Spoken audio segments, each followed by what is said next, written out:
Memories of Childhood Part 2. We too are human beings. Bama narrates her experience growing up as a child in her native place. She cites an event that took place when she was 3 years old. People at that time did not discuss untouchability openly. The narrator used to walk back from school every day. The narrator enjoyed her walk so much that she covered the distance in 30 minutes, which could actually be covered in 10 minutes. She used to find delight in watching every small establishment and event on her way home from school. There were shops, street vendors, political gatherings, etc. The narrator was mesmerized by the sight of these things. One day the narrator was returning home from school as usual. When she reached her street, she saw that a threshing floor was set up and the landlord was watching over the work done by his men. The people working on the threshing floor belonged to the narrator's community. The narrator was enjoying the view of these activities when she noticed an elder from her community carrying a small packet funnily. The man carefully held the strings of the packet without touching it. She guessed the packet would have some green banana bhaji. She reasoned that the package could come undone and the food might fall if it was carried that way. The whole act looked silly to her. The man approached the landlord and offered him the package cupped in his hands. The landlord then took it out of the man's hand and started eating the vadas. The narrator went home and told the humorous story to her brother. However, her brother did not find the story funny and explained to her that the landlord and his likes were considered upper caste people.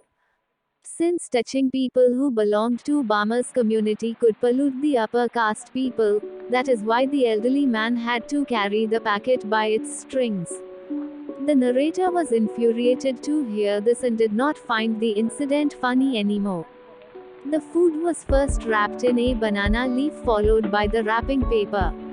She could not believe how food wrapped under 2 layers could look disgusting to someone. She felt so angry that she wanted to go and touch those vadas herself. The narrator wondered if it was the money that these upper caste people had that made them behave this way.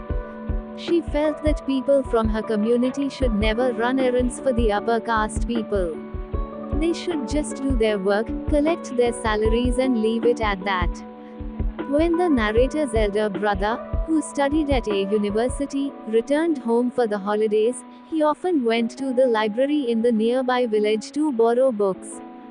One day, he was walking along the banks of an irrigation tank when one of the landlord's men came behind him and inquired about him. The man first asked his name and then the street where he lived to determine his caste.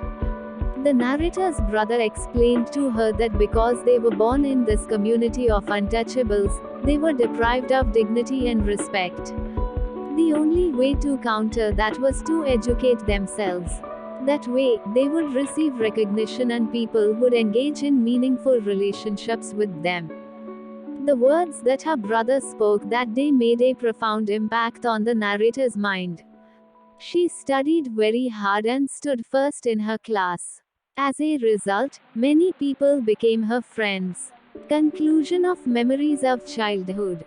The author Bama faces discrimination based on her caste.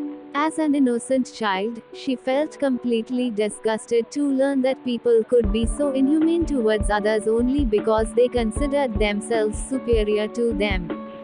For more update, please like, share and subscribe to my channel. Thank you.